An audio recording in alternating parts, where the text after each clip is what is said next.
अस्सलाम वालेकुम नाजरीन, मैं हूं हारून रफीक और आप देख रहे हैं होशियारियां। दोस्तों, अंधी गोली जब भी लगती है किसी बेगुनाह को लगती है, जब भी जिंदगी बर्बाद करती है किसी बेगुनाह की करती है। बिल्कुल ऐसे ही अगर आपकी जिंदगी का कोई मकसद नहीं है, आपकी सोच नहीं है कि आप कहां जाना चाहते हैं, अगर आप बैठ के खुद को 5 साल बाद के हवाले से सोचते नहीं है कि मैं कहां हूं, तो आप भी एक अंधी गोली की तरह जिंदगी गुजार रहे हैं। और ये गोली जो है ये किसी और को नहीं लगेगी, कोई और इसका शिकार नहीं होगा, इसके शिकार आप खुद होंगे। तो जिंदगी में सबसे पहले अपना मकसद तलाश करें कि आप जा किस तरफ रहे हैं। अगर आपको देखना है कि आपका तीर कहां जाके लगेगा, तो सिर्फ ये देखें कि आपने उसे छोड़ा किस सिमत में। आइए इसी पैगाम के साथ शुरू करते हैं आज का शो। आज आपको लेके चलते हैं मुगले आजम के दरबार में और देखते हैं वहां क्या हो रहा है। अस्सलाम वालेकुम जवाना। यार आप इधर भी आ गए। जिथे छोटा मोटा पंगा होया होएगा जी जी, उथे तेनू मैं मिलांगा। अच्छा, यहाँ पे तो छोटा मोटा पंगा नहीं हुआ था। नहीं, एक छोटा पंगा सी ते एक मोटा पंगा। हम तो आपसे कहानी सुनने नहीं आए थे। मैं तेनू कहानी सुनावांगा कुड़िए। इस कहानी दे विच तू बहुत एंजॉय करेगी। अच्छा चले, हमें दास्तान सुनाइए जी। एक कहानी जलाल ते ओदे मुंडे नूरदीन दी। ऐ ओ महल जवाना जिथे कदी प्यार दियां कहानियां पईयां ने। वाह। ऐस तराजू च इंसाफ दे फैसले हुंदे सन। अच्छा। मुगलों दे मरण तो बाद जी जी, इनू शादी हाल बना दिता। जिथे कदी अकबर बादशाह बैठदा सी जी जी, उथे हुण आके दुल्हा बैठदा। कुर्सियां ते जिथे जोधा बहंदी सी जी जी, उथे लाड़े दी मां ते दुल्हन दी मां बहंदी। और इसमें क्या करते हैं? ਇਹਦੇ ਉੱਤੇ ਹੁਣ ਰਿਸ਼ਤੇਦਾਰਾਂ ਨੂੰ ਜ਼ਰਦਾ ਤੇ ਪਲਾਓ ਤੋਲ ਕੇ ਦੇ। ਇਹ ਕਹਾਣੀ ਸ਼ੁਰੂ ਹੁੰਦੀ ਏ जी, ਇੱਕ ਬੱਚੇ ਦੇ ਨਾਂ ਪੈਦਾ ਹੋਣ ਦੀ ਵਜ੍ਹਾ ਨਾਲ। ਬਾਦਸ਼ਾਹ ਦੇ ਘਰ ਔਲਾਦ ਨਹੀਂ ਸੀ ਹੁੰਦੀ। अच्छा। ਹਕੀਮਾਂ ਤਬੀਬਾਂ ਨੇ ਬਾਦਸ਼ਾਹ ਨੂੰ ਜਵਾਬ ਦੇ ਦਿੱਤਾ। बादशाह सलामत, क्या हुआ, क्या मसला क्या है? परेशान लगते हैं आप भी और मलिका भी।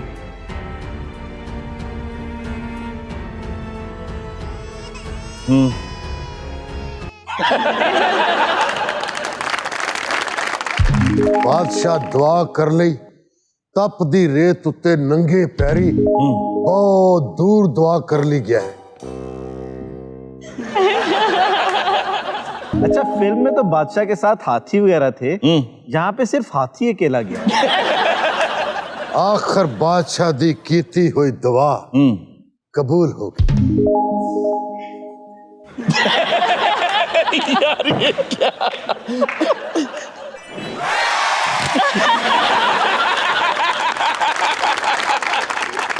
यार ये मुगले आजम से ज्यादा शुगले आजम लगता है। अच्छा, इस तरह से कभी स्टोरी नहीं सुनी। अच्छा जी, कबूल हो गई दुआ। फिर आखिर ओ दिन आ गया ਜਦੋਂ ਇਸ ਰਿਆਸਤ ਨੂੰ ਉਹਦਾ ਵਾਰਿਸ ਮਿਲ ਗਿਆ।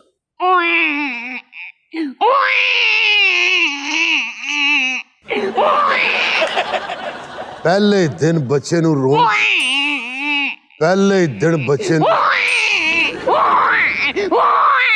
ਪਹਿਲੇ ਦਿਨ ਹੀ ਬੱਚੇ ਨੂੰ ਬਾਦਸ਼ਾਹ ਦੇ ਘਰ ਓਵਰਲੈਪ ਕਰਨ ਵਾਲਾ ਬੱਚਾ ਪਹਿਲੀ ਚਪੇੜ ਬੱਚੇ ਨੂੰ ਇਸੇ ਹਰਕਤ ਤੋਂ ਬਾਦਸ਼ਾਹ ਦੇ ਘਰ ਜੰਮ ਕੇ ਵੀ ਰੋਈ ਜਾਂਦਾ। ਜਦੋਂ ਕਨੀਜ਼ ਨੇ ਬਾਦਸ਼ਾਹ ਨੂੰ ਆ ਕੇ ਇਹ ਖੁਸ਼ਖਬਰੀ ਸੁਣਾਈ ਤੇ ਬਾਦਸ਼ਾਹ ਨੇ ਖੁਸ਼ ਹੋ ਕੇ ਕਨੀਜ਼ ਨੂੰ ਆਪਣੀ ਇਨਾਮ ਚ ਅੰਗੂਠੀ ਦਿੱਤੀ। अरे उतर ही नहीं रही।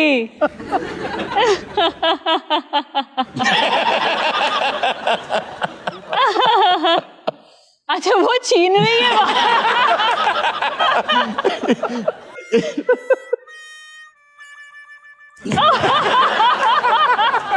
तेरा बेड़ा गर्क हो गया। क्यों? ये तो महंगी वाली लै गई है। कनीज वो अंगूठी पा के 6 महीने इस भलेखे च फिरदी रही क्या कि मैं बादशाह नाल मंगी गई। ਇਹ ਤੇ ਬਾਦਸ਼ਾਹ ਨੇ ਉਹਦਾ ਮਾਈਂਡ ਕਲੀਅਰ ਕੀਤਾ जी, ਕਿ ਭੈਣਾ ਇਹ ਗੱਲ ਨਹੀਂ। ਮੈਂ ਤੇ ਤੈਨੂੰ ਅੰਗੂਠੀ ਇਸ ਲਈ ਦਿੱਤੀ ਏ ਕਿ ਵਿਖਾ ਕੇ ਜ਼ਿੰਦਗੀ 'ਚ ਇੱਕ ਵਾਰੀ ਜੋ ਮੇਰੇ ਕੋਲੋਂ ਮੰਗੇਂਗੀ मैं तेनू जरूर दियांगा। वाह वाह वाह वाह वाह बादशाह ने खजानियां दे मुंह खोल दिते, वाह। कैदियां दियां कैदां माफ करतियां, कनीज़ां ते खुसरियां नू 3-3 महीने दी छुट्टी दे दी। मुंह खुल रहा है। बादशाह खजाने का मुंह खोल रहा है।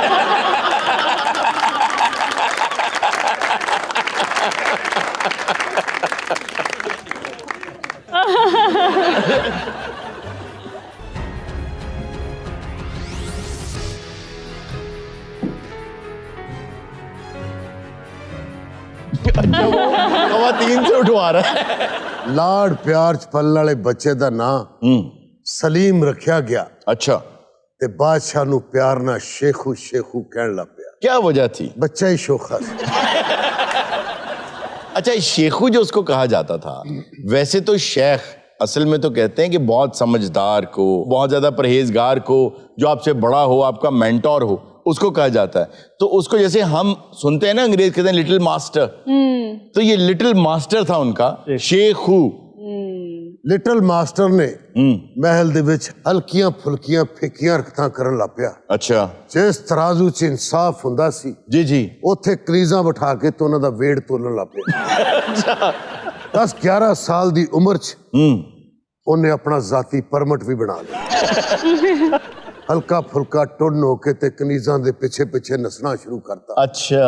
एक दिन ये ओदी हरकत अकबर बादशाह ने देख ली। ओह, उन्हें क्यों है प्यो ते गया हुआ है? अच्छा, सलीम एक बदतमीज शहजादा था। अच्छा, लाडों में पलते थे, चारों तरफ कनीजें हैं, खादिम हैं, गुलाम हैं, घोड़े हैं, हाथी हैं, ऊंट हैं, पैसे की रेल पेल है, हर शख्स आपके चारों तरफ खुशामद के लिए तैयार है। आपने जब किसी को वू करना होता है तो आप सबसे पहले तो उसके बच्चे को वू करने की कोशिश करते हैं। हाँ। तो यही लोग करते थे। लोगों ने उसको बहुत लाड कराया। बादशाह जो था वो उस वक्त अपने जब भी वली अहद को किसी को तैयार किया करता था, वो कोशिश ये करता था कि सरकश ना हो। जो बच्चा लगता था कि मुझे सुपरसीड कर जाएगा, उस बच्चे को मरवा देते थे। तो ये चूज उसको करते थे जो खुद बिल्कुल ही गाउदी हो, लेकिन बच्चों से लोग जानबूझकर इसलिए भी प्यार करते थे कि हो सकता है यही कल का वली अहद हो। हाँ जी। फिर वक्ता पैया घुमिया, ये पता नहीं फराउन दा मुंडा सी। सारा दिन सलीम मैं नोशी दी हालत च फिरन लग पिया। रक्स वेखना ओदी आदत बन गई। ये किसका रक्स देख रहा?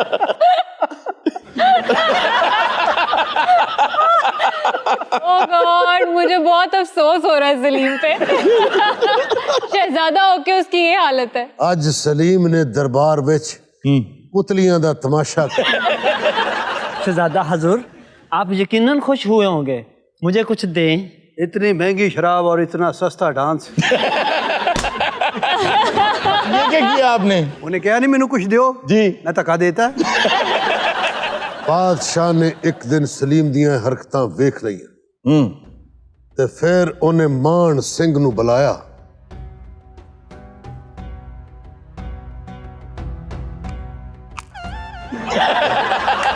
बादशाह ने मान सिंह नू कहा कि एदी मैं नोशी छुड़ा। की गल है अब्बा, अंदर किन्नी पई है मेरे को लै रहा तू? ए बादशाह पुत्र दे गम च आप पीण ला पिया। बादशाह ने मान सिंह नू कहा कि इनू इथों लै जा ते इनू जाके जंग दी तरबियत दे। गलास छड़ा के दे हत्थां च तलवार फड़ा ते सलीम ने तलवार ना फड़न दी जिद कर।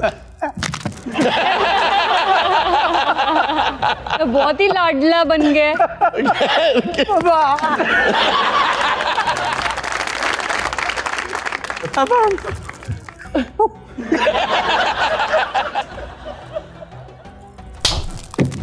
ओह,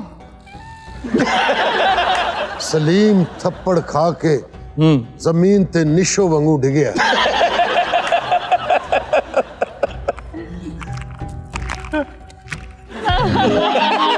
ये कहाँ ले गए उसको? मान सिंह नू तरू के जंगा दे कम ते पान लै गया। यार जंगों के काम पे डालने नहीं, जंगों में ले गए। चलो एक लाइन तुसी ठीक कर लो। जी ठीक है। अच्छा जी फिर 15 साल सलीम जंगा विच लोकां नाल छितरो छितरी हुंदा रहा। वक्त दा पहिया घुमदा रहा। सलीम ने जंग जित के अपनी खून वाली जरा अपने प्यो अकबर बादशाह नू भेजी। अकबर बादशाह ने पुत्र दी जरा फड़ के चुम के ते ओदी मां नू दिती ते मां ने उस जरा दे वजन दे बराबर गरीबां सोना वंडण दा ऐलान कीता। वो इतनी हल्की जरा। आपने सलीम नहीं देखा? योदा भाई पता किया जाए कि शेखू जंगों में डांस तो नहीं करता? क्यों? इतनी रेशमी जरा क्यों? जंगों में जाके वैसे सुधर गया था सलीम? नहीं ये जीरा से तो नहीं लग रहा। नहीं देखिए सुधर तो गया, फिर वली अहद भी हुआ, उसके बाद वो उसने राज भी किया। अच्छा फिल्म में वो जितनी तेजी से सुधर गया था, वापस आते उतनी स्पीड से ही वो बिगड़ भी गया। सलीम बार नगारे वजे ते हाथियों दी चीखां दी आवाजां आईयां। वो क्यों? सलीम क्योंकि जंग जित के महल च वापस आ गया। अच्छा अच्छा। यार ये इसने फौज का क्या हाल करा दिया। और जो खून की जिरा भेज रहा था वो बिल्कुल ठीक है। शेखू जी अली जान, ये जरा किसकी थी? इन्हां दी सी अब्बा जी, मैं तो लड़िया ही नहीं। मैं भी सोच रहा था इस जरा से मेरे खून की स्मेल नहीं आ रही। वाह वाह वाह वाह। अम्मी हजूर, अम्मी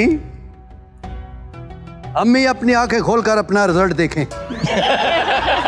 अम्मी हजूर अपना शेखू देखें, शेखू।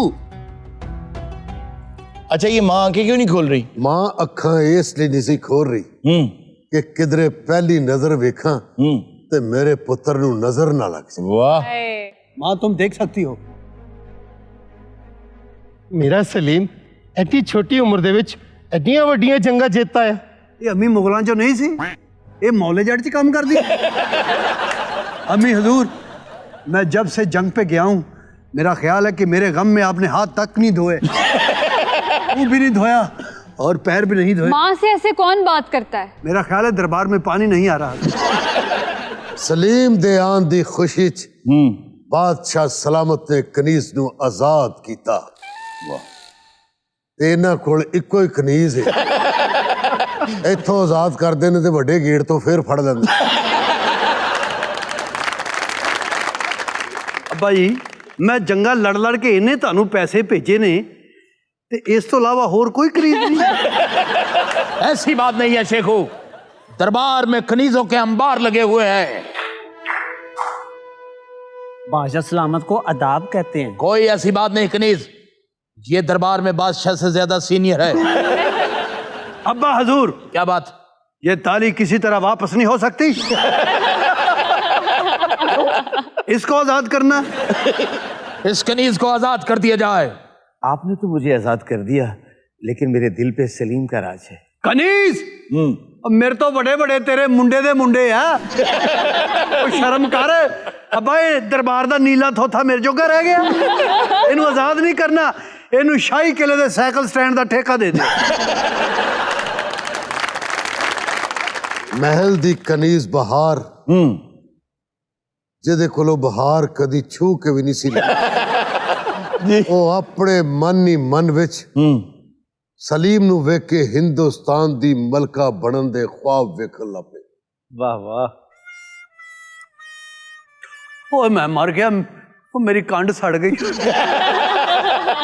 ओए मेरे लक ना किसी ने चूल्हा लाता ही। ये केड़ी बहार है जिदे तो सेक आ रहा है। कौन भादों च भी। सलीम, आपने हमारा दिल चुरा लिया। काला जी मेरी तलाशी ले लो, मेरे को नहीं।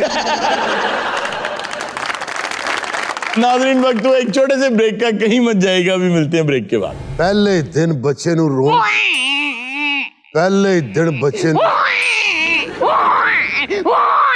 पहले दिन ही बच्चे नू